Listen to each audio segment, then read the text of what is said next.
Nós vamos fazer uma leitura em Lucas 22. Eu quero ler o verso 1 com os irmãos e nós vamos orar.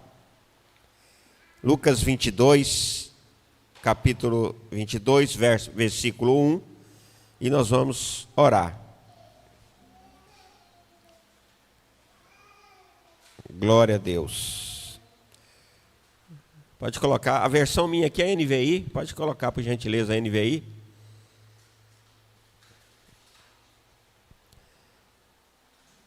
Estava se aproximando a festa dos pães sem fermento, chamada Páscoa. Amado Deus, em nome de Jesus, teu Filho amado, nós neste momento, Senhor, mais uma vez, entramos em tua presença. Pedimos a ti, Pai, a tua presença neste lugar, como já tem estado até este momento, a tua manifestação, a tua unção, a tua graça, a tua misericórdia, primeiro sobre a minha vida e depois sobre a vida dos irmãos, para que possa ser ministrado a palavra em seus corações. Oh Pai, em nossos corações, que essa palavra venha transformar vidas, venha, meu Pai, penetrar até as mais altas profundezas dos nossos corações, oh Pai, levando-nos a um estágio melhor, a um caminho melhor. Em nome de Jesus, a igreja diga amém. Amados, hoje é conhecido como domingo de Páscoa, não é isso? Eu vou recordar um pouco para os irmãos, para que os irmãos entendam um pouco da história, né? Os acontecimentos, e possa chegar até o dia de hoje. Eu já vou deixando uma pergunta: qual o significado da Páscoa para mim e para você nos dias de hoje? A igreja de Cristo, queridos, ela está enfrentando, né, tem enfrentado, a igreja de Cristo, grandes ataques do inimigo nas nossas almas. O inimigo tem conseguido entrar, você vai ver até aqui na palavra, dentro dos corações de muitas pessoas em nosso meio. E isso tem levado a muitos a tropeçarem na palavra de Deus. Isso hoje não foi diferente do que aconteceu aqui na história com Jesus. Não foi diferente lá na criação. Porque o inimigo das nossas almas tem trabalhado para que a igreja de Cristo venha vamos dizer, se perder da direção da vontade de Deus. E quando o povo de Israel, você conhece a história, viveram escravizados no Egito por cerca de 400 anos. Eles viviam ali mais de 230 anos como escravos, viveram no Egito. Só que chegou o momento, queridos, deles serem libertos dessa escravidão. E aí Deus enviou um libertador, enviou a Moisés, e eles estavam se preparando depois das 9 pragas para a saída do Egito. Ou seja, Egito representava um tempo de opressão, de escravidão. O Egito para nós hoje representa este mesmo tempo de opressão, de escravidão, enquanto nós vivíamos num mundo cheio, carregado de pecado. Nós vivíamos atribulados pelo inimigo das nossas almas, escravizados pelo inimigo das nossas almas. Então são semelhantes.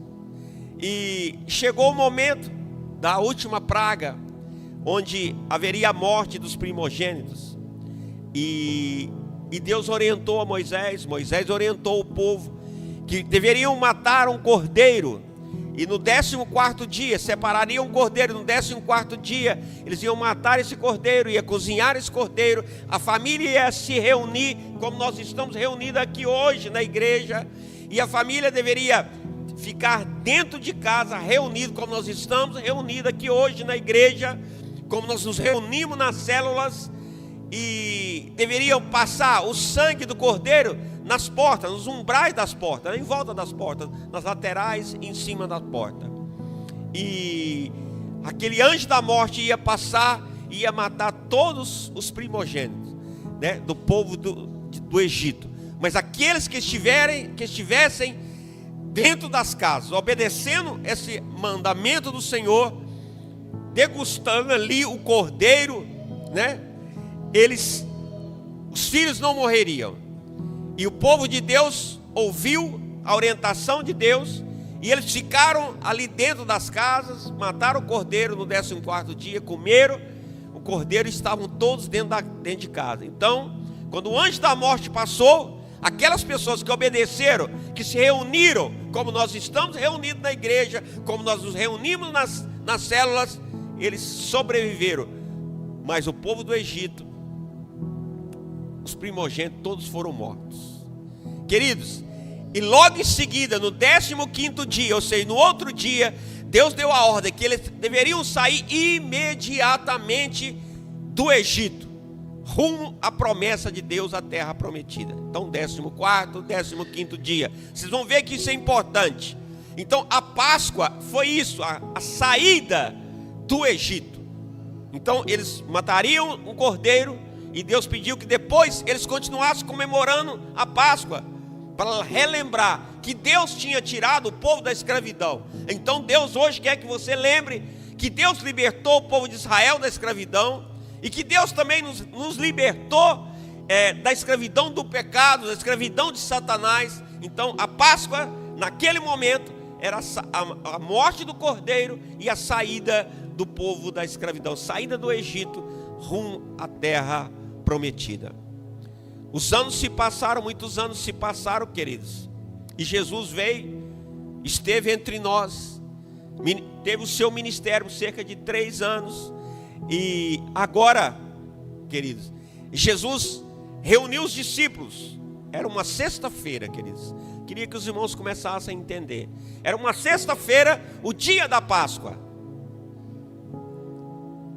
O calendário judaico, queridos, ele não é igual o nosso, assim, que começa meia-noite o dia e termina meia-noite. O deles começa às 6 horas da tarde. Então, quando vocês chegaram aqui hoje, no domingo, 6:30 da tarde, já não, para o judeu já não é domingo, já é segunda-feira. Não sei se vocês estão me entendendo. Então vai das 18 horas de um dia até 18 horas do outro dia, ou seja, das 6 horas da noite até as 6 horas da noite do outro dia. Então, provavelmente, né, na quinta-feira, após as 18 horas, né, eles estavam ali, depois de comemorarem a Páscoa. Jesus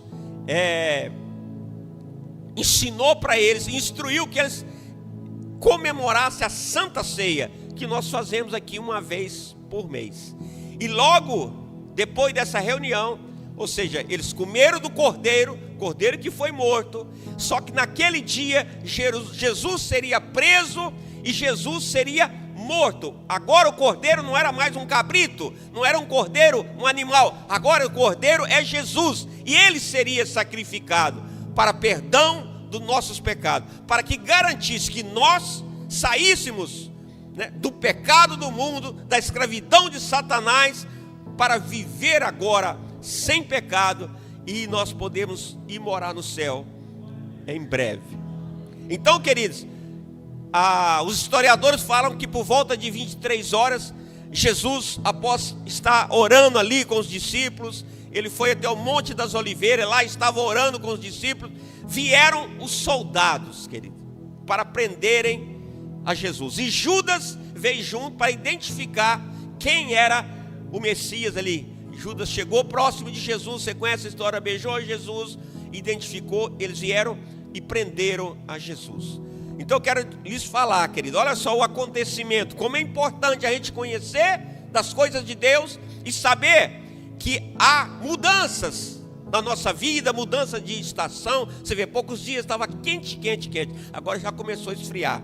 Do mesmo jeito, a história também é assim. A história do povo cristão, ela passa por mudanças, ela passa por estações. E aqueles que não conseguem mudar, aqueles que não conseguem caminhar, ficarão para trás, querido. Assim como o povo, imagina lá no Egito ainda, o povo de Israel, lá no Egito, os hebreus, aqueles que não obedeceram, que não foram para a igreja, vamos dizer assim, que não foram para a cela, ou seja, não estavam na casa, não foram comer o cordeiro, os seus filhos também morreram. Então, querido, nós precisamos compreender essas coisas. E agora, aquele momento, Jesus foi preso. Primeiro, eu queria te falar também que naquela época a prisão noturna era ilegal. Mesmo assim, eles prenderam Jesus. Mas quem prendeu a Jesus? Quem foi prender a Jesus? Foram os sacerdotes, querido, da época, os mestres da lei, aquelas pessoas que deveriam estar guardando a palavra de Deus, aquelas pessoas que deveriam ser os protetores da palavra de Deus, das promessas de Deus, aqueles que deveriam ter conhecimento, instrução, saber, conhecer, ter o discernimento que Jesus foi levantado e seria sacrificado. Aquelas pessoas deveriam saber que ele era o Messias, mas foram esses, os sacerdotes, os mestres da lei, ou seja, aqueles que ensinavam a palavra, que justamente foram os primeiros a traírem a Jesus, juntamente com Judas, que era seu amigo, andava com Jesus e o traiu e o vendeu. Nós sabemos da história, por 30 moedas. E eles vieram, levaram a Jesus, levaram até o sumo sacerdote, fizeram acusações, zombaram de Jesus, cuspiram em Jesus, mentiram, caluniaram, para que prendesse e para que julgasse Jesus. Olha, irmãos, eles não usaram, tanto é, quando foi no julgamento, tanto por Pilatos e Herodes, o próprio Pilatos disse que não encontrou nada de errado em Jesus, mas os sacerdotes, o povo hebreu, os mestres da lei, os que ensinam a palavra, vamos dizer assim, eles mentiram e caluniaram para que Jesus fosse morto. Não mudou muito não, viu, querido? Continua, infelizmente, da mesmo jeito. Muitas vezes os piores inimigos nossos, querido, não são os lá de fora, são pessoas que o inimigo manda para dentro da igreja, para nos trair, para nos caluniar, para nos apontar o dedo. Mas Jesus nos ensinou aqui o amor. Os sacerdotes traíram Jesus, mas Jesus continuou amando, querido. E nós temos que continuar amando. Nós temos que continuar perdoando. Nós precisamos entender a história, o que aconteceu, o que ainda acontece. E eles pegaram a Jesus e levaram Jesus, queridos, até Pilatos, para que Pilatos julgasse Jesus. Esses mesmos, os sacerdotes, também os mestres da lei, mas parte do povo, levaram até Pilatos. Pilatos pegou, mandou até Herodes. Herodes mandou de volta para Pilatos. E ali Pilatos julgou ali a Jesus. Mas Pilatos disse que não havia nada, não havia nenhum pecado nele. Mas o povo insistia com raiva, com ódio, os sacerdotes, os mestres, com raiva, com ódio, queridos. Isso não mudou muito não, viu, querido? Pessoas às vezes que estão do nosso lado, nos traem, nos julgam com ódio. Mas Jesus não demonstrou ódio. Jesus demonstrou amor, mesmo por aquelas pessoas que acusavam, que a caluniavam, que o injuriavam. Jesus continuou demonstrando amor. E é desse amor, queridos, é desse amor que nós estamos aqui hoje para falar. Não estamos aqui para ficar mostrando a inveja, a calúnia. Nós estamos aqui para mostrar a misericórdia de Deus. Porque quando Jesus foi para a cruz, ele se entregou, ninguém poderia tocá-lo. Você precisa saber também, querido, que o diabo não pode tocar na tua vida. Para tocar na tua vida, você tem que abrir as portas para o diabo entrar, ou Deus precisa autorizar para que você seja aprovado por alguma razão. Ou é você que abre a porta, ou Deus autoriza. O inimigo não pode tocar na tua vida. Muitas vezes você fica assustado com o inimigo das nossas almas. Não se assuste, ele não pode tocar na tua vida, a não ser que você abra a porta para ele entrar. E aqui, veja bem, por que Jesus se entregou? Para que nós pudéssemos ter perdão dos pecados, querido. E muitas vezes, querido, olha só, nesse processo, você vê, ao meio-dia, isso aconteceu de manhã, foi para Herodes, Herodes foi para Pilatos, e depois voltou a Pilatos, foi julgado, cuspiram nele, bateram em Jesus. Aí você fala, pastor contador, antes de chegar na cruz, querido, fala assim na história que ele apanhou tanto que a pele saiu, ele ficou em carne viva. Fala, pastor, conta a tristeza. É verdade, conta a tristeza, mas quero que você saiba que esse sofrimento de Jesus, nessa primeira parte, para que você e eu fôssemos curado, sarado. Pelas suas feridas no corpo, nós seremos sarados. Então o sofrimento houve de Jesus, grande sofrimento, até mesmo antes de chegar na cruz, mas porque tinha uma promessa. Ele sofreu no meu lugar, no seu lugar, para que as enfermidades pudessem ser curadas e saradas. Queridos, só que a história real do dia a dia, ela é muito mentirosa, ela quer nos enganar, ela quer fazer com que a gente olhe as coisas de forma errada. Você quer ver, queridos? Estão sempre tentando nos enganar, sempre mentindo para nós, e mentem para a gente o tempo todo, que você acaba acreditando. Você veio para a Páscoa agora, a Páscoa não é a ressurreição de Jesus, a Páscoa é comer ovo de chocolate, é coelhinho. Então há uma operação de engano para que você e eu esqueçamos tudo que Jesus fez, para que você e eu venhamos perder a salvação, para que você e eu não venhamos receber as bênçãos de Deus, as promessas de Deus. Agora é ovo de Páscoa, aí você fica feliz, vamos dar para as crianças ovo de Páscoa, põe aquele trem na orelha das crianças de coelhinho, irmãos, e eles não estão lembrando o que é a Páscoa, que é a ressurreição de Jesus. Então o mundo está voltado para nos enganar, para tirar o foco nosso da realidade, do que a Bíblia diz, para viver uma falsa realidade. Com isso a gente perde a salvação. Muitos estão perdendo a salvação, estão tropeçando, caindo no pecado, porque estão voltados para comer, por exemplo, para comer chocolate hoje, o ovo, né? O ovo de Páscoa. Não que é proibido comer, você pode comer chocolate. Eu não como ovo de Páscoa, porque eu acho uma aberração, né? Um desaforo isso.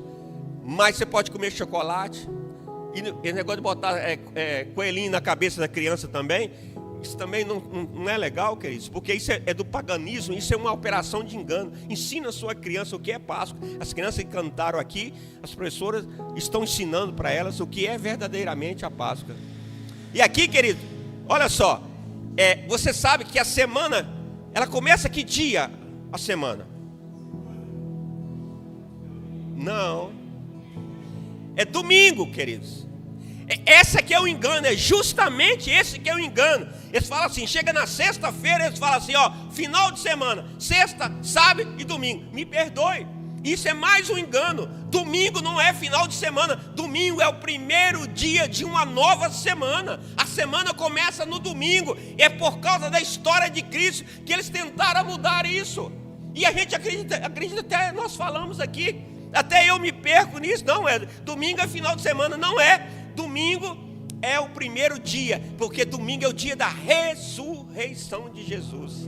E eles querem que a gente esquece, querem que você tenha uma semana ruim, e aí você estica o sábado e vai mais um dia de final de semana, quando na verdade o primeiro dia da semana é domingo, é o dia de você vir à casa do Senhor, como vocês estão aqui na casa do Senhor, é dia de adorar ao Senhor, é dia de reunir a família na mesa e degustar ali um alimento junto, a família está reunida, mas eles estão querendo acabar com isso. Mais uma operação de engano, e a gente vai caindo nessas armadilhas, irmão. A gente até se esquece que domingo é o primeiro dia de semana, dia de adorar ao Senhor. E ao meio-dia, Jesus foi crucificado. E ali, de meio-dia até as 3 horas da tarde, houve um eclipse, uma espécie de um eclipse, escureceu tudo, né? Ali eles continuaram batendo em Jesus, continuaram humilhando a Jesus. E eles enfiaram uma espada, né, na lateral de Jesus, onde jorrou sangue e água. Agora, você conhece a história também, que Jesus ali falou, pai, por que me abandonaste ali na cruz? Por que o pai abandonou Jesus ali naquele momento? Porque o pai é ruim? Porque o pai abandonou Jesus? Deus jamais abandonou Jesus, vamos dizer assim. Jamais abandonaria um pai, jamais abandonaria um filho. Mas naquele momento era necessário que o pai se afastasse, para que Jesus cumprisse em seu corpo aquilo que era para você e eu sofrer por causa dos pecados. Então houve a separação naquele momento ali, para que Jesus, todos os pecados de toda a humanidade estava sobre Jesus. Todo o sofrimento dele é para que eu e você pudéssemos ser perdoados nossos pecados. Então ele sofreu sabe, tudo que você fez de errado e eu fiz de errado e merecia, coro, vamos dizer assim, sofrimento, ele sofreu no seu lugar, no meu lugar, no nosso lugar.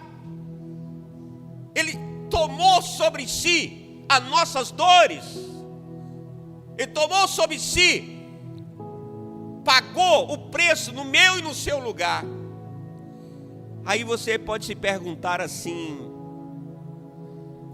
onde estava Deus neste momento?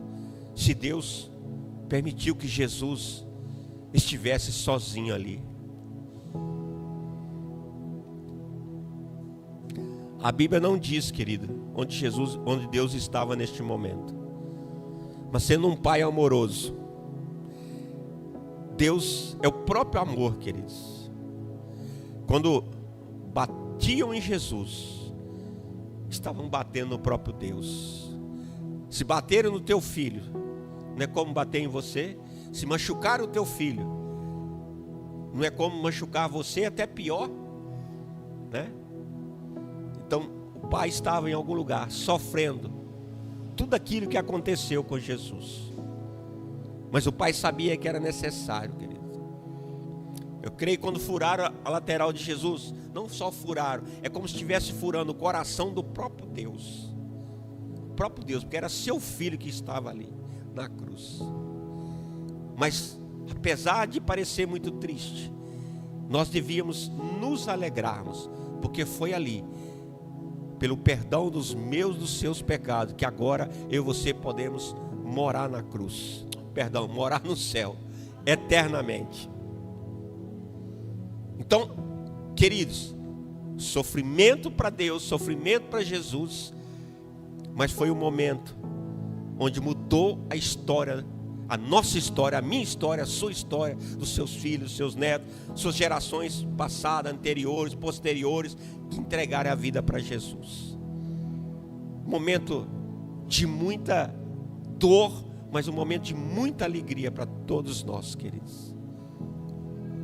Olha, irmão, na hora que prenderam Jesus, né, Pilatos ainda, para provocar um pouco, perguntaram assim: você sabe a história, estava ali Barrabás, quem que nós vamos soltar? Jesus ou Barrabás? Eles gritaram o quê? Barrabás. Você conhece a história. Eu quero te lembrar, quando Deus criou o mundo,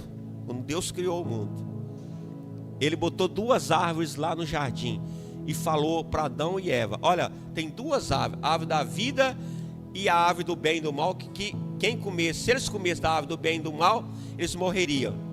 Deus deu livre-arbítrio para que Adão e Eva escolhessem qual árvore eles queriam. A árvore da vida representa Jesus. Jesus é vida. Ele disse: eu vim para que tenham vida e tenham vida em abundância. Mas Adão e Eva escolheram, vamos dizer assim, a árvore da morte. Escolheram morrer. E mais uma vez, diante de Jesus, foi colocado diante do povo ali: o que vocês escolhem? A morte através de Barrabás, que era um ímpio, um pecador, um malfeitor, ou a árvore da vida tipificada ali por Jesus? Mais uma vez, vamos dizer assim, nós escolhemos errado. Nós escolhemos Barrabás. Olha, querido, por muitas vezes eu e você fazemos o mesmo, dia após dia. Entre não pecar e pecar, nós escolhemos o pecado. É como se nós estivéssemos escolhendo a Barrabás ao invés de Cristo. Mas Cristo, o amor de Cristo é muito grande. Os seus pecados e os meus são perdoados, queridos. Ali na cruz, Ele pagou a nossa dívida. Mesmo que você, olha só, quando você e eu estamos em pecado ou pecando, do mesmo jeito que Deus estava lá sofrendo, Jesus está lá sofrendo, quando vê você e eu cometendo os pecados. Só que Ele sabe, está pago. Quando Ele disse está consumado, para mim e para você, está pago. E, queridos, passou-se o sábado. Há uma parte da Bíblia que diz que Jesus, aquele que subiu aos céus, desceu às mais altas profundezas. Então, alguns historiadores acreditam, né, que Ele foi até, e a palavra diz que foi até o inferno. Ele desceu ao inferno. e levou aqueles que estavam no paraíso para junto do Pai, e aqueles que estavam no inferno, né, permanecem e até o dia do julgamento. E no terceiro dia, no domingo, que é esse dia como o de hoje que nós estamos comemorando, Jesus ressuscitou. Agora, queridos, nós precisamos entender isso.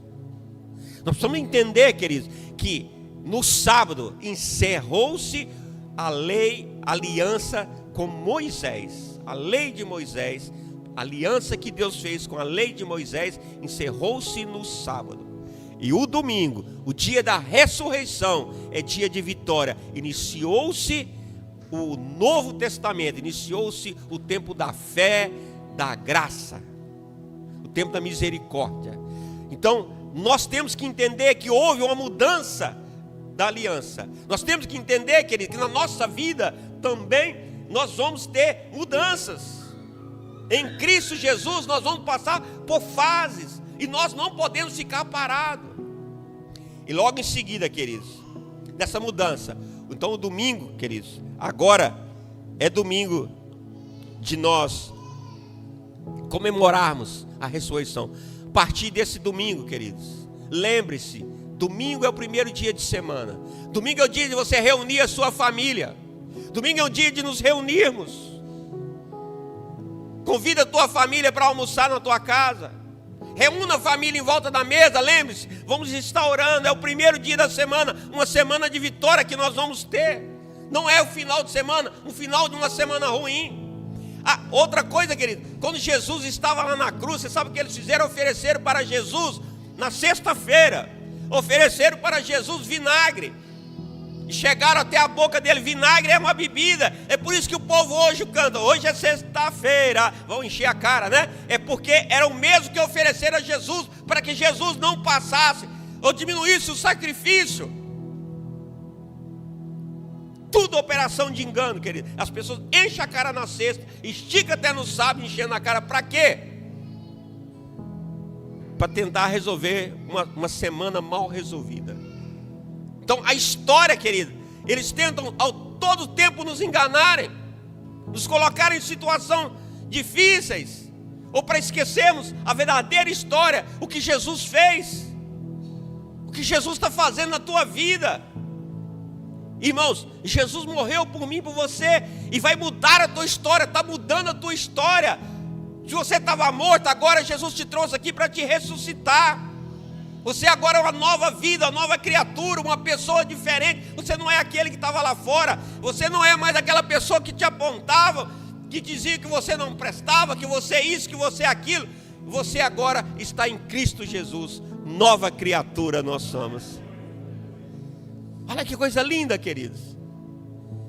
Então não aceita acusação. Não entre nesses enganos da sociedade, do mundo. Às vezes sem querer você entra: vamos comer ovo de Páscoa, né? Não, querido, é ressurreição. Não é ovo de Páscoa, não é coelhinho. Coelhinho nem bota, né? Nem bota ovo. Você vê, há tanto engano, queridos. E esses enganos têm entrado dentro da igreja e pegado o coração de pessoas simples. Você sabe o que aconteceu quando Judas foi trair Jesus? A Bíblia diz que o diabo entrou em seu coração. Se nós não vigiarmos, querido, como Judas não vigiou, se nós não protegermos a nossa mente, como Judas não protegeu, porque Judas queria fazer a vontade dele. Judas pensava, né, queria que se levantasse ali um rei para lutar contra o povo romano. Esse era o desejo de Judas. Quis fazer muitas pessoas vêm para a igreja, querido, e querem fazer a sua vontade, dirigir a igreja conforme o que ela pensa. Igreja não, a igreja é dirigida por Cristo, a igreja é de Cristo. É o Espírito Santo que dirige a igreja, é o Espírito Santo que conduz a igreja, é o Espírito Santo que te guarda, é o Espírito Santo que te ensina, é o Espírito Santo que te instrui, é o Espírito Santo que fala com você, é o Espírito Santo. Quando Jesus lá morreu, lá naquela cruz, fala que o véu se rasgou. Quando o véu rasgou, né, a presença de Deus foi para o céu, pastor. Não, a presença de Deus foi para dentro do meu e do seu coração, quando o véu se rasgou. Não foi vamos dizer assim, não fomos nós que entramos no Santo dos Santos, foi os Santos dos Santos que entrou dentro de mim e de você.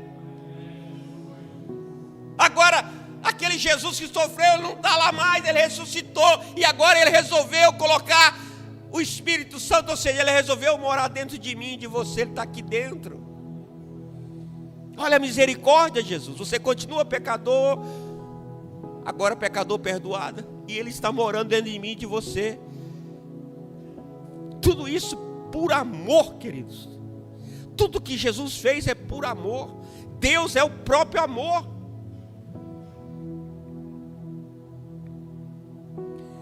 E às vezes a gente confunde.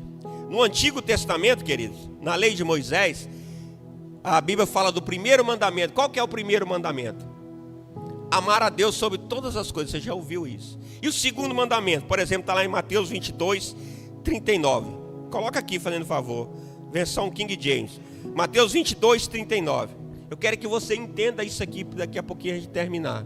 Entenda, queridos, que as coisas mudam. As estações mudam. E nós precisamos acompanhar e mudar. Porque se você ficar para trás, você vai acabar morrendo.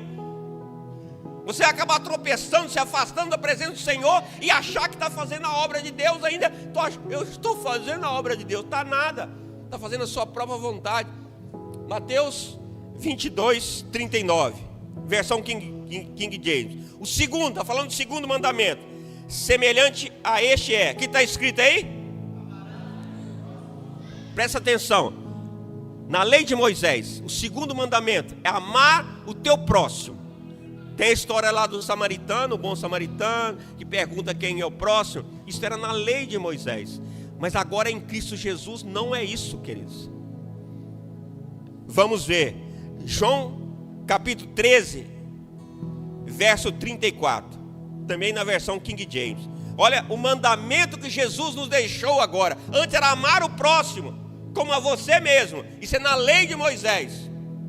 Olha o que está escrito, colocou aí. Verso 34. João capítulo 13, verso 34. Um novo mandamento vos dou. Jesus agora está dando um novo mandamento. Que vos ameis uns aos outros, assim como eu, que dessa maneira tenhais amor uns para com os outros. Verso 35. Através desse testemunho todos reconhecerão que sois meus discípulos, se tiverdes amor uns para os outros. Esse amar uns aos outros aqui não é amar o próximo. Nós vamos ver que esse amar uns aos outros é amar o teu irmão. Porque aqui ele está falando dos discípulos. Ele estava falando de amar uns aos outros. Ele estava falando do seu irmão. Vamos confirmar isso aqui. 1 João capítulo 4, versão King James, verso 19. Eu quero que você entenda a diferença do Antigo Testamento para o Novo Testamento, querido. Porque se você viver de acordo com o Antigo Testamento, de acordo com a lei de Moisés, a Bíblia diz que você será julgado pela lei de Moisés. Você terá que cumprir os 632 mandamentos. E nós não damos conta.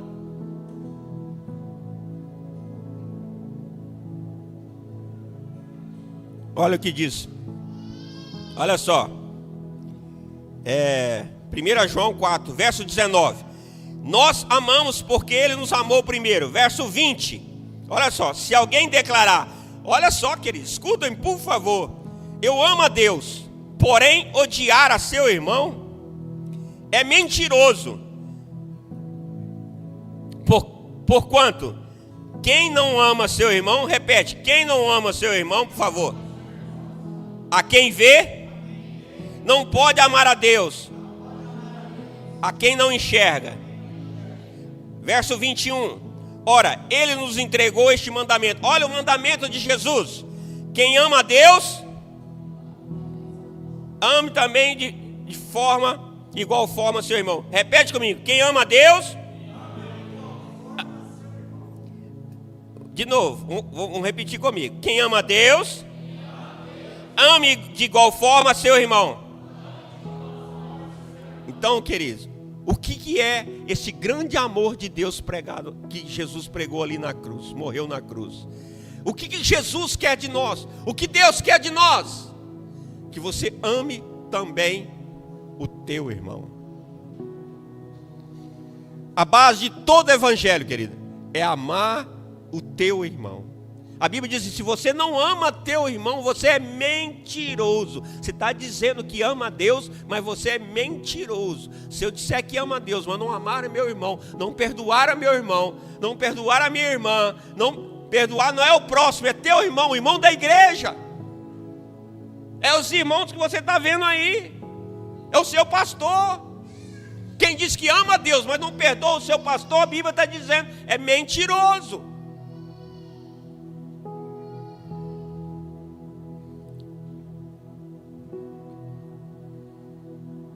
Olha, queridos, é muito fácil, queridos, nós não entendermos que tudo que Deus quer de nós, em primeiro lugar, amar-o. Em segundo lugar, amar o teu irmão. Se você não ama teu irmão, você não ama a Deus. Nós vamos aprender a amar o nosso irmão, perdoar o nosso irmão, porque nós somos uma família. E amar significa perdoar. Todos os dias você precisa perdoar o teu irmão. Porque o teu irmão vai errar com você. Teu pastor vai errar com você em algum momento. Nós precisamos aprender a amar, perdoando uns aos outros, queridos. Não é criticando, não é apontando, não é fazendo Olha, quando Jesus estava lá no Getsemane, ele disse: Senhor, que não faça a minha vontade, mas a tua. Amar a Deus, amar a meu irmão é não querer que Deus faça a minha vontade e a sua vontade, mas que nós venhamos fazer a vontade de Deus.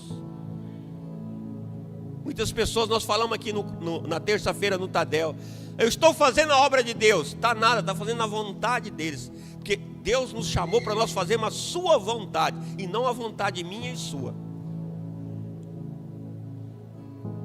Aprendemos a amar uns aos outros, querido, como Jesus nos amou, nos sacrificando. Como é sacrificar pelo irmão? Muitas vezes você dá vontade de torcer o pescocinho dele, porque falou mal de você, te caluniou, te injuriou, te traiu pelas costas, te meteu uma faca nas costas, por exemplo, né? Como Judas fez com Jesus.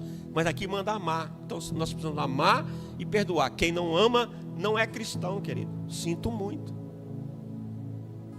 Quem não consegue perdoar pode perder até a salvação, pode nem conseguir ser salvo. Que nós venhamos aprender, queridos, a amar. 1 Coríntios capítulo 13, verso 13, versão NVI. Assim permanece agora este 13: a fé, a esperança e o amor. O maior deles, porém, é o amor. Não adianta a gente dizer: eu estou fazendo a obra de Deus, eu estou profetizando, eu tenho dons espirituais, eu estou pregando, eu estou fazendo isso, eu estou dando oferta, dando dízimo. Irmão, o maior de tudo é o amor. E aqui, amar a Deus em primeiro lugar. E em segundo lugar, ame o teu irmão. Fecha seus olhos que eu quero orar por você. Amado Deus, a tua palavra e teu amor foi pregado, Senhor. Não em forma de acusação, mas em forma de misericórdia. Pai, todas as vezes que pensamos mal dos nossos irmãos, todas as vezes que tivemos ressentimento, raiva, ódio de nossos irmãos, que o Senhor possa nos perdoar, Senhor. Limpa nossos corações e nos ensina cada dia mais a amar os nossos irmãos. Que nós possamos amar uns aos outros, ó Pai, como o Senhor nos tem amado. Pai, sabemos que aquilo que vence o diabo é o amor que Tu nos instruiu. O amor vence toda a seta de Satanás. O amor cobre multidão de pecados. Ó meu Deus, nos ensina, nos instrui, nos ajuda a amar nossos irmãos, perdoar nossos irmãos, que nós possamos participar da ceia, Pai, perdoando nossos irmãos. Pai, só abençoa todos aqueles, ó Pai, que deixaram esta igreja me caluniando, me injuriando, mentindo, Pai. Abençoa todos eles, me traindo. Abençoa todos eles, Pai, em nome de Jesus. E me perdoa se em algum momento errei com eles também, ó Pai. Que eles venham aprender a me amar, apesar dos meus erros, Pai, porque é a Tua palavra, em nome de Jesus. Que os irmãos também, ó Pai, possam perdoar todos aqueles que tem mentido, injuriado contra a vida deles, ó Pai, em nome do Senhor Jesus. Que teu amor seja derramado nos corações de todos nós aqui nesta noite, começando por mim. Que haja uma abundância do teu amor aqui nesta noite, Pai, em nome do Senhor Jesus. E que teu Espírito, Pai, possa tocar as vidas aqui das crianças.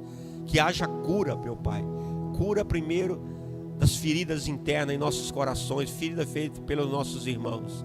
Haja cura das feridas, ferida feita pelo irmão da igreja, pelos irmãos familiares, ferida feita pelas pessoas, ó Pai, pelos nossos pais. Que haja cura, meu Pai, visite os corações, que nós possamos abundar nesta noite em amor aqui neste lugar, amando todos aqueles que nos odiaram, que nos perseguiram, que nos caluniaram. Que nós possamos abundar o amor por eles. Onde abundou o pecado, superabundou a tua graça, Pai. Que nós possamos oferecer graça a todos eles, a todos nossos irmãos, todos aqueles que nos fizeram mal e ainda estão nos fazendo mal, Pai. Nós liberamos perdão para todos eles em nome de Jesus. Nós confessamos e pedimos perdão pelos nossos pecados, ó Pai. Peço perdão pelos pecados dos irmãos, ó Pai. Peço perdão pelos pecados desta cidade, Pai, em nome do Senhor Jesus. Abençoa esta cidade. Abençoa todos aqueles, meu Pai, que têm declarado ódio contra teu povo em todas as partes deste país, dessa nação. Que eles têm se levantado, Pai, caluniado o teu povo, que eles têm ódio do teu povo, como tiveram ódio do teu filho lá na cruz, meu Pai. Aqueles que entregaram a Jesus lá na cruz, do mesmo jeito, hoje continuam tentando nos entregar, nos destruir o teu povo, destruir a tua palavra, mentir através da tua palavra, Pai. Eles não sabem o que fazem, como o próprio Jesus disse. Perdoa-os, ó Pai, liberta-os, ó Pai. Abre a visão espiritual deles, ó Pai, porque não sabem o que fazem e nem o que vem pela frente. Ó Senhor, livra-os do sofrimento eterno. Salva-os, ó Pai, em nome de Jesus. A igreja diga: glória a Deus.